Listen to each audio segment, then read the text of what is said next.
ഉവ്വ് ഉവ്വ്, സുഖിപ്പിക്കാൻ നീ മിടുക്കിയാണെന്ന് എനിക്കറിയാം. നീ ഇവിടെ കാലെടുത്ത് കുത്തിയ ശേഷമാ എനിക്ക് ഈ കുടുംബവുമായി ഉണ്ടായിരുന്ന നല്ല ബന്ധം ഇല്ലാതായത്.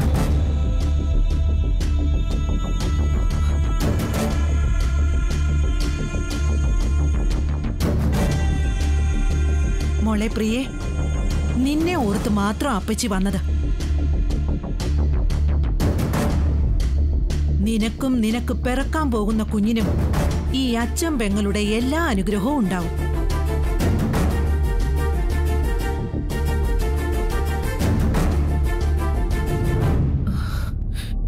ദുർഗേച്ചി പാവല്ലേ അപ്പച്ചി?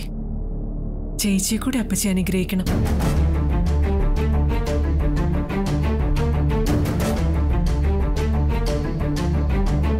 അതെ മകളെ, ദുർഗയെ നീ അന്യായി കാണരുത്.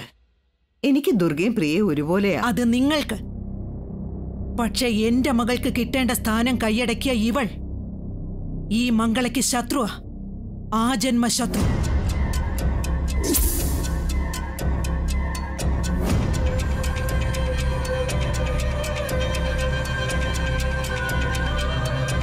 നീ പുണ്യവതിയ മോളെ. ഈ കുടുംബത്തിന്റെ ഐശ്വര്യം നീയാ. വേഷത്തിൽ പോലും നീ കാണിക്കുന്ന ലാളിത്യവും വിനയവും തന്നെയാ നിന്റെ വിജയം.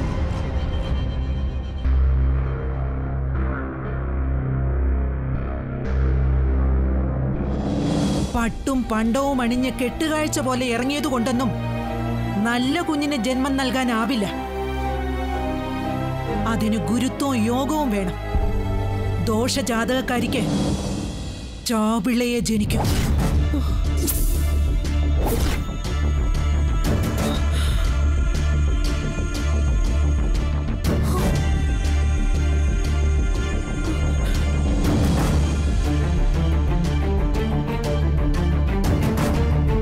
മംഗളെ, നീ എന്തൊക്കെയാ വിളിച്ചു പറയുന്നേ?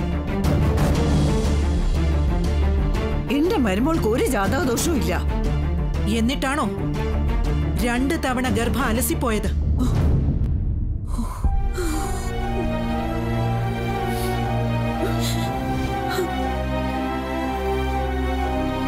ശരിക്ക് പറഞ്ഞ 2 പേരുടെയും ചടങ്ങ് ഒരുമിച്ച് വയ്ക്കാനേ പാടില്ലായിരുന്നു.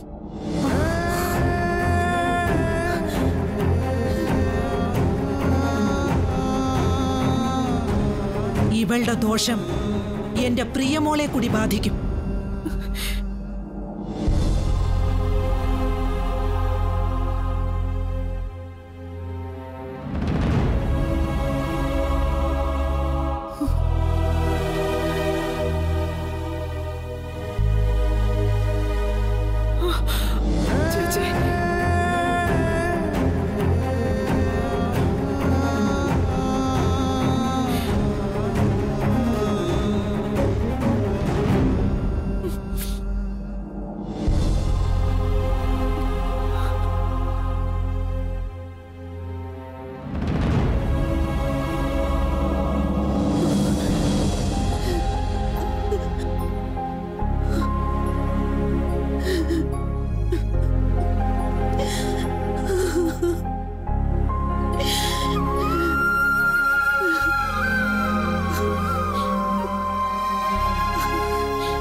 ഈശ്വര, എനിക്ക് ഈ സങ്കടം കാണാൻ വയ്യല്ലോ. കരയല്ലേ ദുർഗേച്ചി? ആ സ്ത്രീക്ക് അമരന്റെ മകളെ പ്രസാദ് സാറിനെ കൊണ്ട് കല്യാണം കഴിപ്പിക്കാൻ പറ്റാത്തതിന്റെ പകയാ. എന്നുവെച്ച് ഇങ്ങനെയൊക്കെയാണോ പറയേണ്ടത്? 2 തവണ എനിക്ക് അബോഷനായത് എന്റെ ജാതകദോഷം കൊണ്ടാണോ? ഇതൊക്കെ അറിയാവുന്നവരാരും ആ തള്ളിയോട് മറുത്തൊരു അക്ഷരം വേണ്ടിയില്ലല്ലോ. അതാ ഏറ്റവും കഷ്ടമായി പോയത്.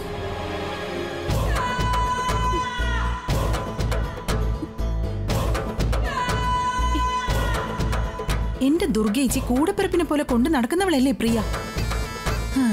അവളാണ് ഈ കുടുംബത്തിന്റെ ഐശ്വര്യം എന്നാ തള്ള പറഞ്ഞപ്പോ പ്രിയ അവർക്കൊപ്പം കൂടി. ദുർഗേച്ചി കരുതുന്ന പോലെയൊന്നും അല്ല പ്രിയയുടെ ഉള്ളിലിരിപ്പ്. അവളുടേത് മൊത്തം അഭിനയോ. അഭിനയമോ? ആ അതെ. ദുർഗേച്ചി പറഞ്ഞിട്ടും അവള് പട്ടുസാരി ഉടുക്കാത്തത് എന്താ? അതുപോലെ എളിമ നടിച്ച് മറ്റുള്ളവരിൽ നിന്ന് സഹതാപം പിടിച്ചു പറ്റാൻ.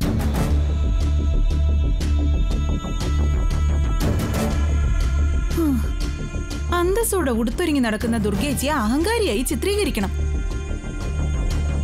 ഏയ്, പ്രിയ എന്നോട് അങ്ങനെയൊന്നും ചെയ്യില്ല. ദുർഗേച്ചി വീണ്ടും അവളെ വിശ്വസിച്ചോ? ഇതിലും വലിയ അടി കിട്ടുമ്പോ മനസ്സിലായിക്കോളും.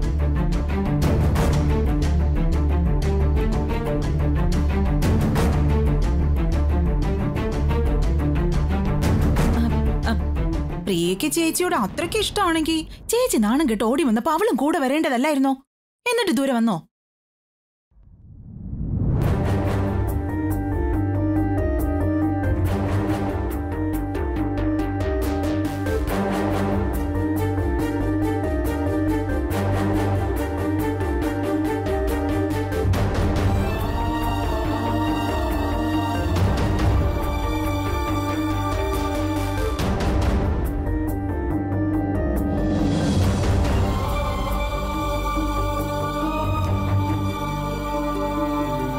പ്രിയ, നീ ഇങ്ങനെ കരഞ്ഞോണ്ടിരുന്നല്ല എങ്ങനെയാ?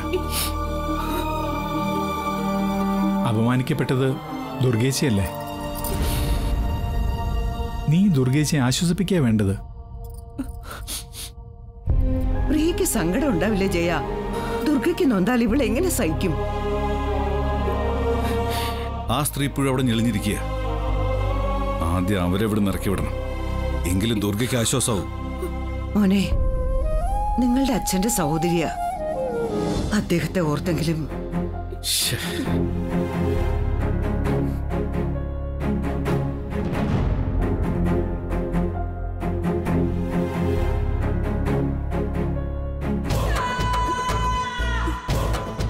നോക്കിയേച്ചി, എനിക്കിവിടെ നിന്ന് മനസ്സിലായ കാര്യങ്ങളാ ഇതുവരെ ഞാൻ ദുർഗേച്ചിയോട് പറഞ്ഞത്. അത് തള്ളുകയോ കൊള്ളുകയോ ചെയ്യാം.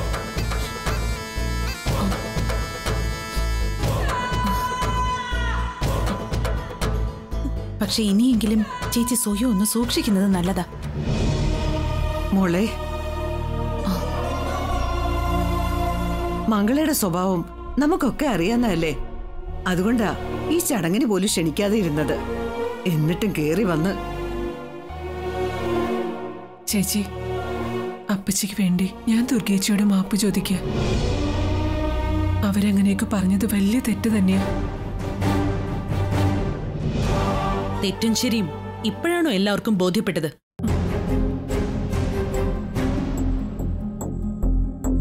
വസ്ത്രാക്ഷേപം കഴിഞ്ഞിട്ട് മാനം മറയ്ക്കാൻ തുണി എറിഞ്ഞു കൊടുത്തിട്ട് കാര്യമില്ല.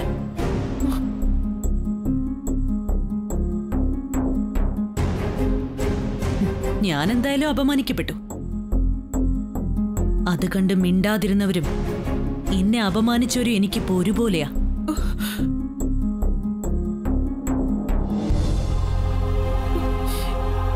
അപ്പൊ തന്നെ അവരെ ഇവിടുന്ന് ഇറക്കി വിടാൻ അറിയാഞ്ഞിട്ടല്ല, അച്ഛന്റെ ആത്മാവിനെ ഓർത്തിട്ടാ. നിനക്കുണ്ടായ അപമാനം ഞങ്ങളുടെയും കൂടെയാ. അതിന് ഇന്നല്ലെങ്കിൽ നാളെ തിരിച്ചടി കൊടുത്തിരിക്കും. മോള് വാ. ചടങ്ങ് മുടങ്ങിയാൽ അത് മംഗളയ്ക്ക് മുന്നിൽ തോറ്റു കൊടുക്കലാവും. ഞാനില്ലെങ്കിലും ചടങ്ങ് നടക്കുമല്ലോ.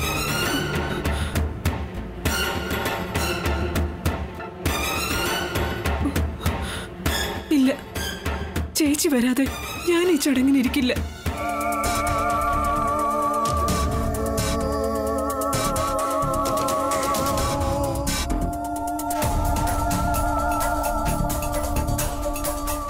ദുർഗ, പ്ലീസ്.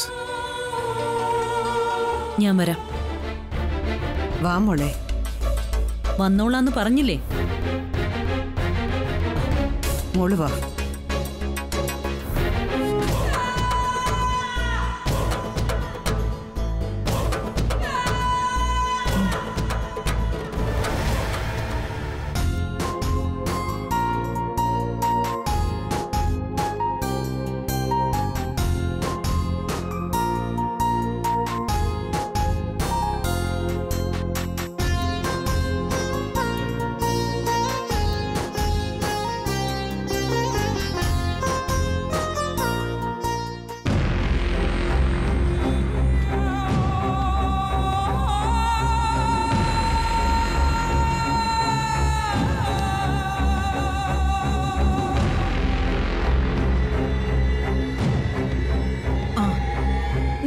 എവിടെയായിരുന്നു പ്രിയമോളെ?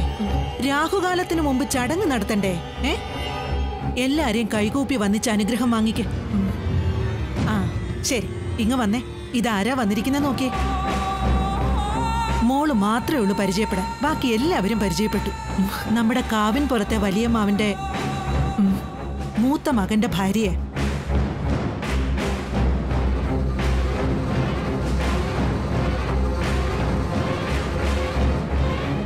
കണ്ടില്ലേ ചേച്ചിയുടെ മുമ്പിൽ മുതലക്കണ്ണീർ ഒഴുക്കിയവള് ആ തള്ളയ്ക്കൊപ്പം ചേർന്ന് ബന്ധുക്കളെ കയ്യിലെടുക്കുന്നത്.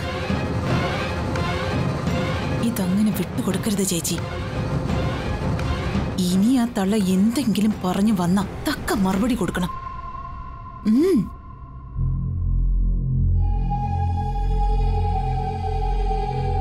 മോളിങ് വന്നേ. എന്താ അവിടെ നിൽക്കുന്നേ? മോളെ പ്രിയ, ഇങ്ങ് വന്നേ. അങ്ങോട്ട് മാറി നിക്കട, മാറ്. ചടങ്ങ് തുടങ്ങാൻ നേരമായി. മോൾ ഇങ്ങോട്ട് ഇരിക്കേ. ആദ്യം ദുർഗേച്ചി ഇരിക്കട്ടെ. മോള് വന്നേ. ചേച്ചി വാ. ആ ആദ്യം ആരിരുന്നാൽ എന്താ? അതിലൊന്നും അല്ലല്ലോ കാര്യം. മോളിങ്ങി വന്നേ. ഇവിടെ ഇരിക്കേ. ഇരിക്കേ. ആ നീ ഇരിക്കേ.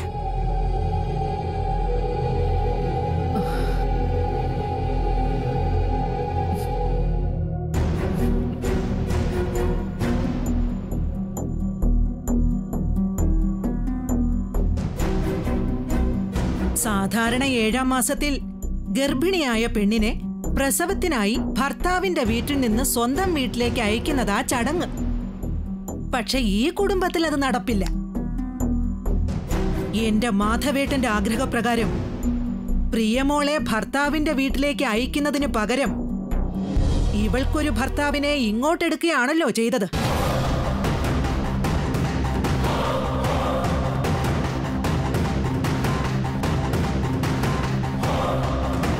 പിന്നെ പ്രസാദിന്റെ ഭാര്യയുടെ കാര്യം. സ്വന്തം വീടുണ്ടായിട്ടും ഇവള് പ്രസവത്തിന് പോകുന്നില്ലെന്നാ ഞാൻ കേട്ടത്.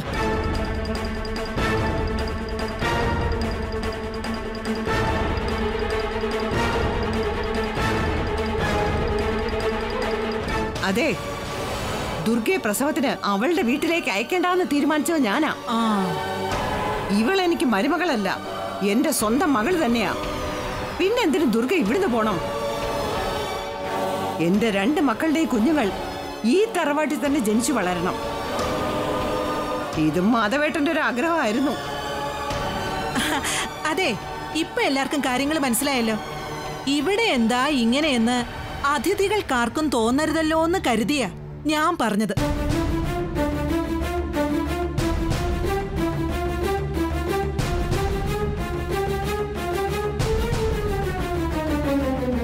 ഇനി ചടങ്ങ് തുടങ്ങിക്കോ രുക്മിണിയേട്ടത്തി.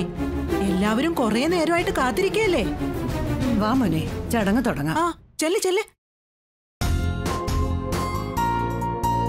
ഇത് നെറ്റി തൊടിയിക്ക്.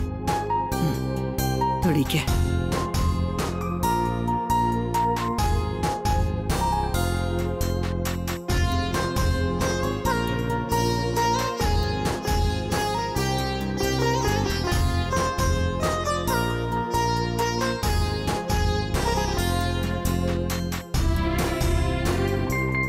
മോനും വന്നേ.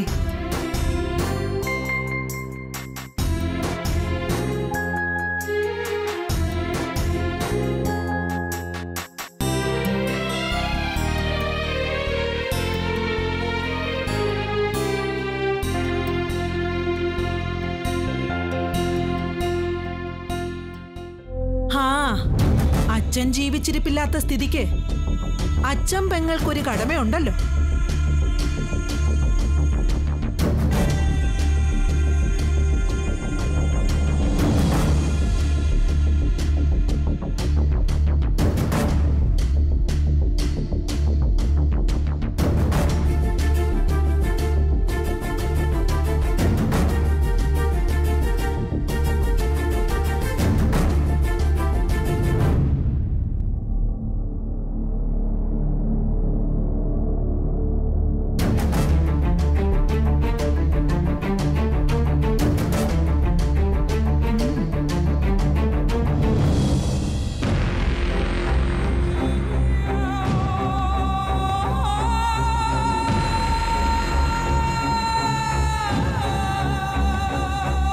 ലക്ഷണവും നിമിത്തവും ഒക്കെ വച്ച് നോക്കുമ്പോ എന്റെ പ്രിയമോൾക്കൊരാൺകുഞ്ഞ് തന്നെയായിരിക്കും ജനിക്കുന്നത്.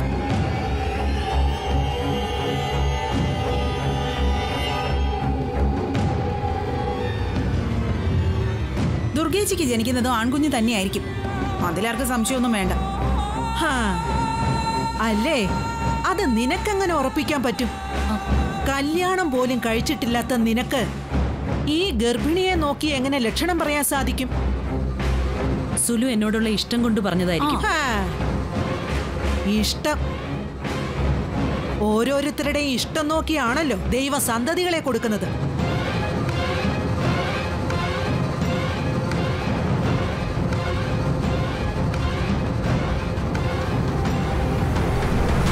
ആയിരം വഴിപാട് നടത്തിയിട്ടും 2 തവണ ഗർഭം അലസിപ്പോയവൾ ആൺകുട്ടി തന്നെ വേണമെന്ന് ആഗ്രഹിക്കുന്നതേ അഹങ്കാരം.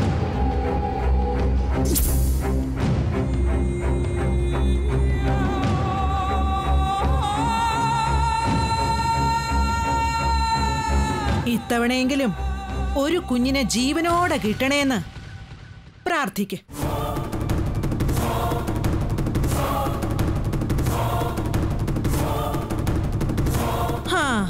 എനിക്കതുപോലും പ്രതീക്ഷയില്ല. മതി, നിർത്ത്.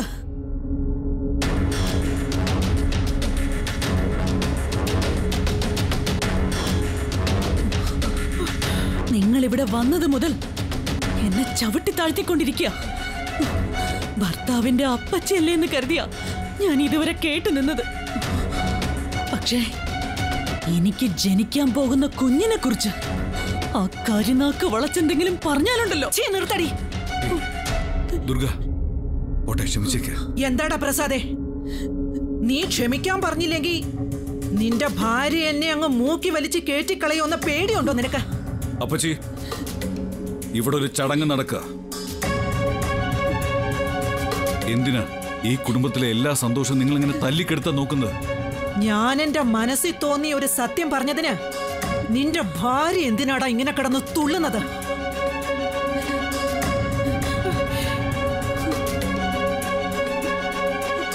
കുടുംബത്തിൽ അച്ഛൻ പെങ്ങൾക്കുള്ള സ്ഥാനം എന്താണെന്ന് ഇവക്കറിയില്ലെങ്കിൽ നീയൊന്ന് പറഞ്ഞു മനസ്സിലാക്കി കൊടുക്ക. എനിക്കറിയാം നിങ്ങൾ ആരാണെന്നും എന്താണെന്നും ഒക്കെ. പ്രസാദേട്ടൻ നിങ്ങളുടെ മകളെ കല്യാണം കഴിക്കാത്തതിന്റെ പകയല്ലേ നിങ്ങൾ എന്നോട് ഈ കാണിക്കുന്നത്?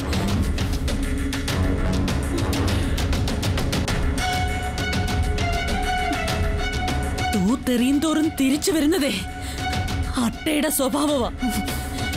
അന്തസ്സുള്ളവര് അകന്നു നിൽക്കുകയുള്ളൂ. നിർത്തടി.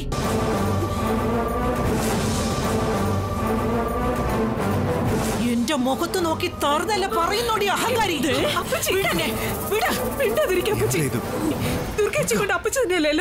നീ മിണ്ടരുത്. ഞാഞ്ഞൂലും തല പൊക്കുന്നോ? എന്നെ തടയാൻ മാത്രം വളർന്നോ നീയെ?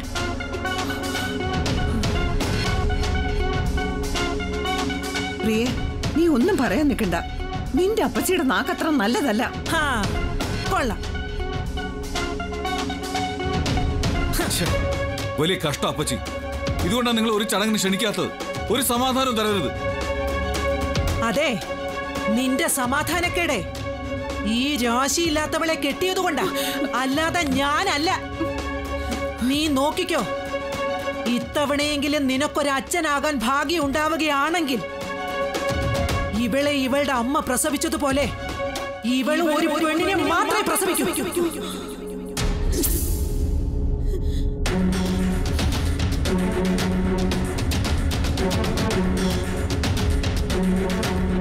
ഇവളുടെ കുടുംബം വേരറ്റു പോയതുപോലെ നിനക്കൊരാൺകുഞ്ഞിനെ തരാനാവാതെ ഇവൾ കാരണം നിന്റെ കുടുംബവും വേരറ്റു പോവും. നിർത്ത്.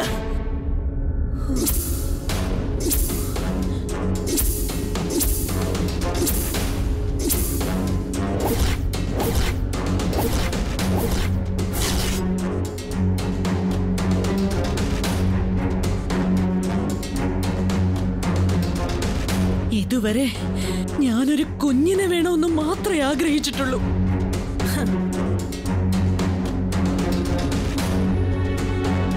അമ്മയാവണമെന്ന് മാത്രമേ മോഹിച്ചിട്ടുള്ളൂ. എന്നാ ഇപ്പോ ഈ നിമിഷം മുതൽ ദുർഗ തീരുമാനിച്ചു.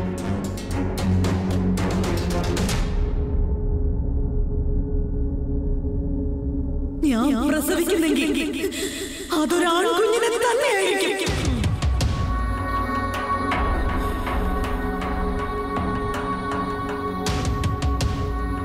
നിങ്ങളുടെ വാക്ക് പാഴ്വാക്കാണെന്ന് ഞാൻ തെളിയിക്കും. എന്നെ ഇഷ്ടപ്പെടുന്നവരുടെ പ്രാർത്ഥനയും ദൈവത്തിന്റെ കരുതലും എനിക്കതിന് കൂട്ടുണ്ടാവും. പിന്നെ ഈ 7-ാം മാസത്തിൽ നീ അങ്ങ് തീരുമാനിച്ച ദൈവം നിന്റെ വയറ്റിൽ അത്ഭുതം സൃഷ്ടിച്ചങ്ങ് തരും. ഒന്ന് പോടി.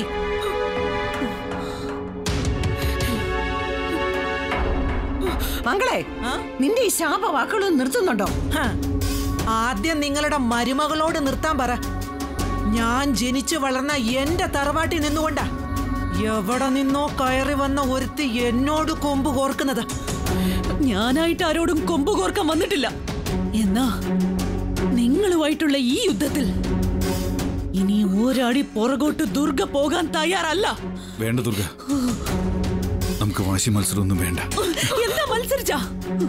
പ്രസാദേട്ടന് ഇവരെ പേടിയായിരിക്കും, പക്ഷേ ഞാൻ പേടിക്കില്ല. എനിക്കിവരാരും അല്ല.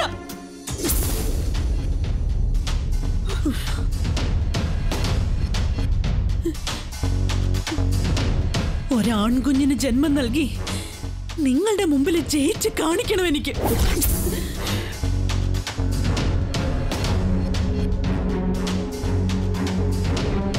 എങ്കിൽ നിന്റെ മുന്നിൽ തോൽവി സമ്മതിച്ച് ഈ മംഗളത്തല മുണ്ടനം ചെയ്ത് നടക്കും.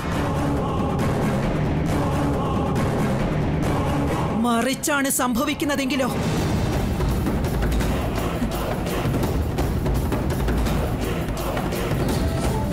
നീ ഒരു പെൺകുഞ്ഞിനാണ് ജന്മം നൽകുന്നതെങ്കിലോ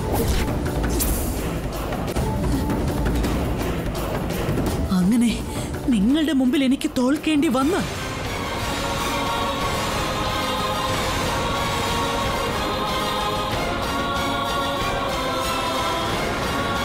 അത്രയ്ക്ക് ഗതികെട്ടൊരു പെൺകുഞ്ഞിനാണ് ജന്മം കൊടുക്കേണ്ടി വരുന്നതെങ്കിൽ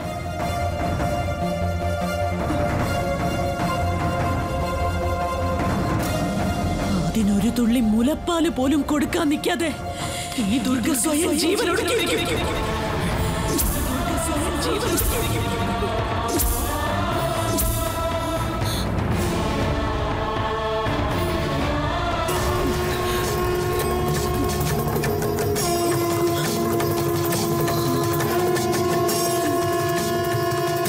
ഈ ജീവനെ വയറ്റി ചുമന്നുകൊണ്ട് തന്നെയാ ഞാൻ ഈ പറയുന്നത്.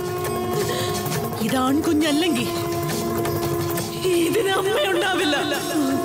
ഇത് സത്യം, ഇത് സത്യം, ഇത് സത്യം, ഇത് സത്യം, ഇത് സത്യം.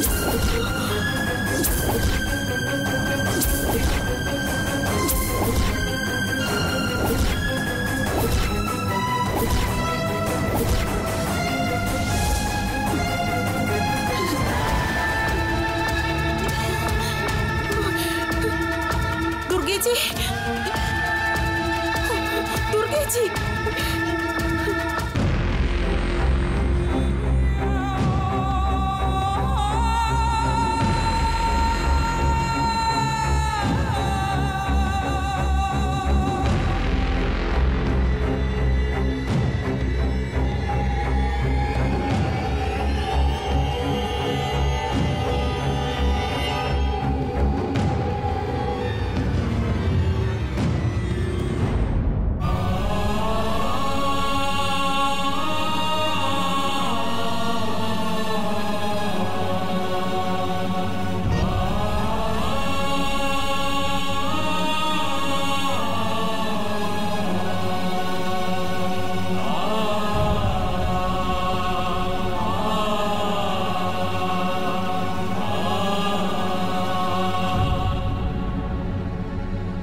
ദുർഗേച്ചി ഒന്നും കഴിച്ചില്ലല്ലോ.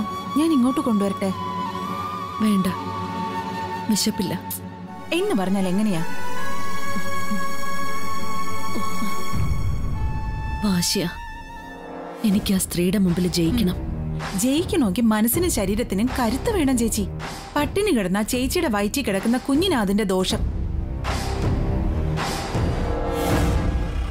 അതെ ചേച്ചി, ഒരു കാര്യം ഞാൻ പറയാം. പ്രസാദ് സാർ ഒഴികെ ഈ വീട്ടിലെ ബാക്കി എല്ലാവരും ചേച്ചിയുടെ ശത്രുക്കളാ. ആ അപ്പച്ചി തള്ളയുടെ നാവടക്കാൻ ഇവിടെ ഉള്ളവർ വിചാരിച്ചാൽ നടക്കുമായിരുന്നു. അവരാരും കാര്യമായിട്ട് ഇടപെട്ടില്ലെന്നേ ഞാൻ പറയും. പ്രിയ ആൺകുഞ്ഞിനെ പ്രസവിക്കുന്ന തള്ള പറഞ്ഞപ്പോഴേ അവളുടെ മുഖത്ത് സന്തോഷം ചേച്ചി ശ്രദ്ധിച്ചായിരുന്നോ? അതൊന്നും ഈ ദേവമംഗലം വീട്ടിൽ നടക്കാൻ പോകുന്നില്ല ചേച്ചി. ആൺകുഞ്ഞ് ജനിക്കുന്നെങ്കിലേ അത് എന്റെ ദുർഗേച്ചിക്ക് തന്നെയായിരിക്കും, എനിക്ക് ഉറപ്പുണ്ട്. ചേച്ചി ധൈര്യമായിട്ടിരിക്കെ. മംഗലത്ത് ദേവിക്ക് 101 ശയന പ്രദക്ഷിണ ഞാൻ നേർന്നിരിക്കുന്നത്. ആ സത്യ ചേച്ചി.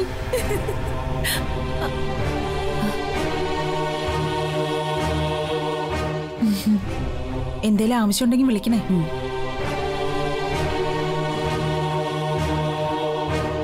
നീ ഇപ്പോഴും അത് തന്നെ ഓർത്തോണ്ടിരിക്കുകയാണോ?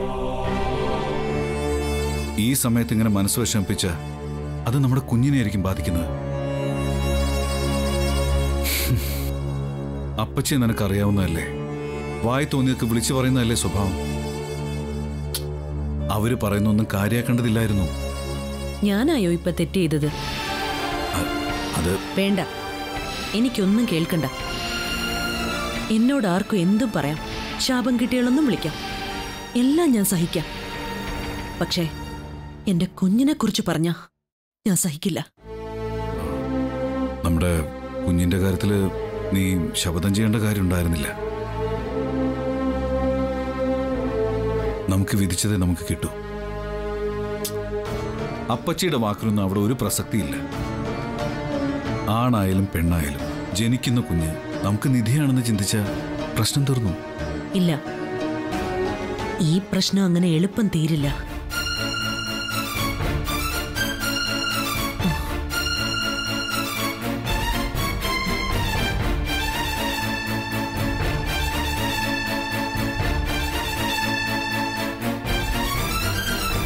പ്രസാദേട്ടൻ ഒരു പോലീസ് ഓഫീസറല്ലേ? ആ സ്വാധീനം ഉപയോഗിച്ച് എനിക്ക് വേണ്ടി ഒരു കാര്യം ചെയ്തു തരണം. എന്ത് കാര്യം? അപ്പച്ചിക്കെതിരെ എന്തെങ്കിലും കേസുണ്ടാക്കി അവരെ ശിക്ഷിക്കണം എന്നാണോ? ഏയ്, അത്ര ചീപ്പായിട്ടൊന്നും ദുർഗ ചിന്തിക്കില്ല. പിന്നെ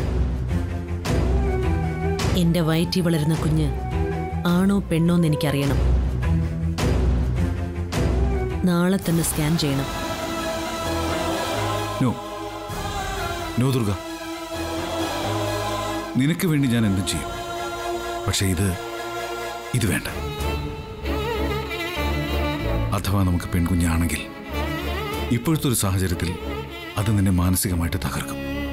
അപ്പോ പെൺകുഞ്ഞിനെ പ്രസവിച്ചതിന് ശേഷം ഞാൻ മരിച്ചാലും പ്രസാദിന്റെ പ്രശ്നമില്ല അല്ലേ?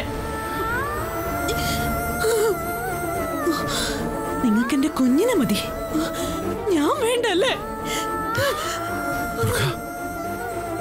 എന്തൊക്കെയാ നീ പറയുന്നേ? നമ്മുടെ കുഞ്ഞിനെ കുറിച്ച് നമ്മൾ എന്തൊക്കെ സ്വപ്നങ്ങൾ കണ്ടതാ.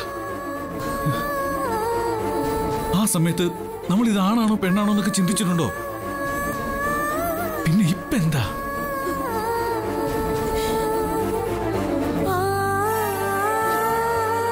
എന്താ നിനക്ക് പറ്റിയ ദുർഗ? ഇപ്പൊ എല്ലാരും കൂടി എന്നെ ഒരു ഭ്രാന്തിയാക്കി. ആൺകുഞ്ഞ് ജനിച്ചാലേ ജയിക്കാൻ പറ്റുമെന്ന് ചിന്തിക്കുന്ന ഒരു ഭ്രാന്തി. നീ ഇങ്ങനെ മനസ്സ് കൈവിട്ട് ഓരോന്ന് പറയല്ലേ ദുർഗ. നീ ഒന്ന് ചിന്തിച്ചു നോക്ക്. ഒരു കുഞ്ഞിനെ തരണമെന്ന് മാത്രമേ നമ്മൾ ദൈവത്തോട് പ്രാർത്ഥിച്ചിട്ടുള്ളൂ. നമ്മൾ അച്ഛനും അമ്മയും ആവാൻ പോകണമെന്ന് മാത്രം ചിന്തിച്ചാ പോരെ? പോരാ, എനിക്കത് പോരാ. എനിക്കൊരു ആൺകുഞ്ഞിന്റെ അമ്മ തന്നെ ആവണം.